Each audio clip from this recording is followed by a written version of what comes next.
Itoshi has scored an insane body-to-body goal, equalizing the game at 2-2 for PXG. With only one final goal being up for grabs, there's so many possibilities on who could awaken. However, all roads point to Isagi yoichi.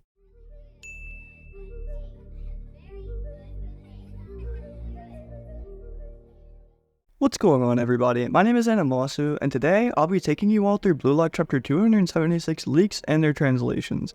If you enjoy staying up to date with Blue Lock and would like to support my channel, please make sure to click that subscribe button, comment below your thoughts, and even join my community Discord to interact directly. I hope you all have an amazing day, and please enjoy one of my favorite non-action based chapters in all of Blue Lock from this match. Blue Lock Chapter 276 leaks start off with the roaring screams of spectators, as Itoshi has shocked the entire world with a last-minute equalizer. In this amazing double spread, we see people like Ryusei, Kurospu, and specifically ness reacting to the goal. The perspective then focuses on PXG, as Charles Chevalier sprints over and crouches next to Itoshi in excitement. Charles just keeps poking and laughing at Rin while complimenting his goal and level of insanity. A nosebleed for the goal? You're absolutely crazy and I love it. Shidou Ryusei then waddles up from the background to take the spotlight, asking Charles who he prefers between him and Rin. Someone seems a little worried and jealous of Charles assisting another striker. How cute, Shidou. Overall though, he crouches down while putting his arm around Charles, directly telling Itoshi that the shot was truly artistic and he loved it to its core. This trio interacting truly makes this one of my favorite chapters already, and let me just say, when you see the pages themselves unofficial, look at their faces. All three continuously have the most derpy or outrageous expression ever, and I can't get over how great it is. Shidou then just touches his forehead against Rin's with an even crazier expression, straight up asking Charles who he thinks is more clinically insane. Even the contrarian can't figure that one out, so he ends up just smirking in silence as Isagi silently watches from behind. Charles then even begins to poke Rin's injured nose with a devious smile, telling him to stop the nosebleed or else he can't continue the game. Bro has absolutely no chill for this one, and I'ma be honest, he's lucky to be 15 or Rin would have called a body over this. The perspective then flips back over to the Basher Munich side of things, with Isagi yoichi doing some deep analytical thought. Despite realizing Kunigami's mistakes seconds before everyone else, Yoichi was still unable to interfere with the play and wonders if he was wrong. With a fourth dimensional panel showing him floating in the middle with memories behind, Isagi wonders what exactly he felt in that moment. With flashes of Rin going for the shot and bleeding from the nose then shown, Isagi pinpoints that familiar feeling. This same passion he's sensing from Itoshi Rin is the exact same he felt when entering the Blue Lock program. Looking up at the genius now standing, Isagi realizes from this that Itoshi Rin's talent is just getting started. There is still so much more untapped potential within this striker, and the worst realization then sets in. Isagi yoichi was made the supporting actor for Rin's awakening, and had virtually no impact in defending or anything at all there. His only use was to ignite Itoshi Rin's mind, and now with it fired up, what can BM's defense possibly even do? Speaking of Rin, we then see him suddenly grabbed by the collar and snatched into the air by an all too familiar asshole. His own coach, Julian Loki, is staring directly into his soul and with his face covered in shadows and ego.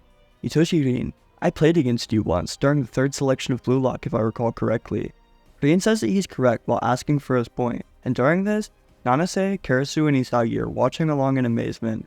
Loki finally goes on to thank Rin for Charles' awakening, even going on to say that Rin himself has become an attractive striker. This clearly pisses Rin off, who smacks Loki's hand away from his collar, because what do you mean become an attractive striker? Does this mean that Loki wasn't even fazed by him during the World 5 game? And I guess that does make sense considering his ego hadn't quite flared up yet. Taking off his jacket though with a smile, the next page then confirms that Julian Loki will now be entering the field, starting the timer on his 3-minute star change system. He goes on to apologize to Rin for grabbing him, saying that he's just getting fired up and wants to be active now. The fans and commentators begin to scream in excitement too, because for the first time in a new Egoist League, Julian Loki will be entering the field. This is a huge fact I believe we're just now learning, because PXG has won every game yet without the help of their master striker. I mean, that's just crazy. Noah was sitting there helping Basher Munich in most of their games, and understandably he didn't do much, but he was still in the game. Speaking of to follow suit, Noah then stands up and begins to take off his coat, sadly having to enter the game to keep the peace.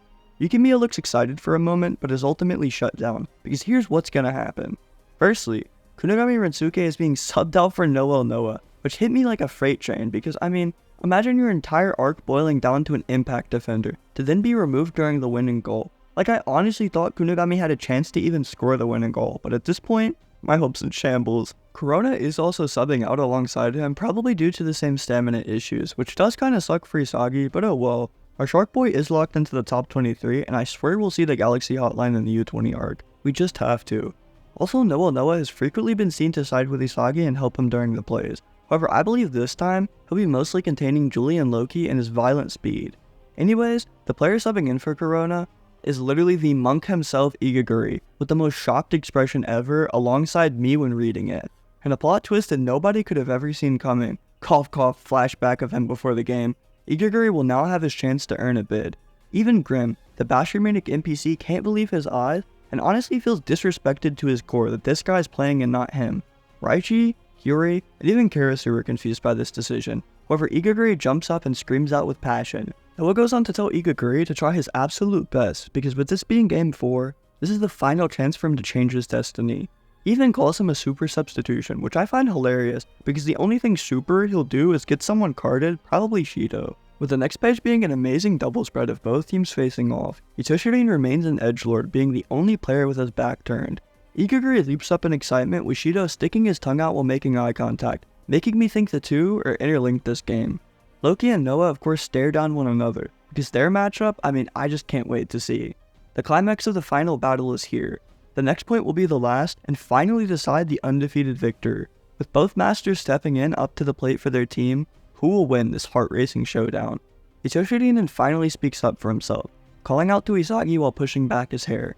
Rin admits that he's glad and thankful to have chosen Isagi as a rival, because this hate just continues to boil and make him stronger.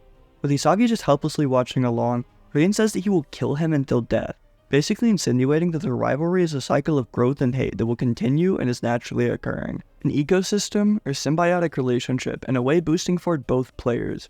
Isagi of course won't be bitched and go down so easily, so with an intense expression, he vows to get revenge on Itoshi.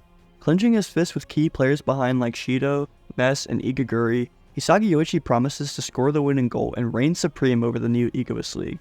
His original ego and desire finally seem to be seeping out, and with that ending off the chapter, I feel so sad to actually say that. Despite having no action and being entirely text-based, Blue Lock Chapter 276 is actually one of my favorites from the PXG match, and probably from the entire manga, just purely from the interactions. The upcoming Chapter 277 is said to be titled Prodigy and Genius, which more than likely refers to the Isagi and Rin rivalry currently unfolding. Let me know how many chapters you all think remain until the PXG and BM match end, and honestly, will Isagi be the clear-cut victor and score the winning goal? With that being the end of today's chapter and video, I just want to thank you all so much for sticking this far through. If you enjoy staying up to date with Blue Lock or just want to support the channel, feel free to click that subscribe button, comment below your thoughts, and also feel free to join my community Discord to interact directly below. Thank you all so much once again, and I'll see you hopefully in another upload this upcoming weekend or sooner.